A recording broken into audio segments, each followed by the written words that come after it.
ایمان والے ہیں۔ اہل کتاب میں یہود جو آپ صلی اللہ علیہ وسلم کے سامنے مدینہ کے اندر موجود تھے، ان میں 10 علماء تھے، ان کے پیروکار تھے، ان میں سے ایک ہی ایمان لائے جناب عبداللہ بن سلام رضی اللہ عنہ، اور ان کے رفقاء کچھ ایمان لے، وہ اکثرهم الفاسقون، اور اکثر ان میں سے نافرمان ہیں، اکثر ان میں سے باغی ہیں، اکثر ان میں سے حکم عدولی کرنے والے ہیں، یعنی کافر ہیں۔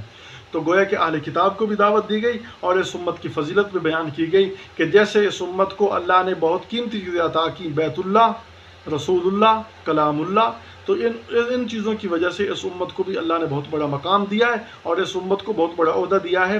لہذا جو لوگ امر بالمعروف اور نہی عن المنکر کرتے ہیں وہ بہت اعلیٰ کام کرتے ہیں۔ دوسرے لفظوں میں یوں کہہ لو کہ لوگوں کو اچھائی کا حکم دینے والی جو جماعت موجود ہے، جس کو ہم تبلیغی جماعت کہتے ہیں، یہ بہت اعلیٰ کام کر رہے ہیں۔ امر بالمعروف کا ایک درجہ دو درجے انہوں نے اپنائے ہوئے ہیں، ایک درجہ ان کا زبان سے امر بالمعروف اور دوسرا دل سے یہ امر بالمعروف اور نہی عن المنکر کرتے ہیں، اور ان میں سے ماشاءاللہ مصنف بھی موجود ہیں، تصنیف کرنے والے بھی موجود ہیں۔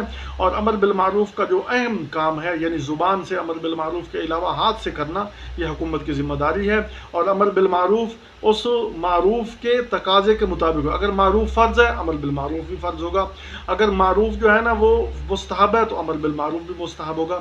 اسی طرح فرمایا منکر اگر حرام ہے تو وہاں نہیں کرنا فرض ہو جائے گا۔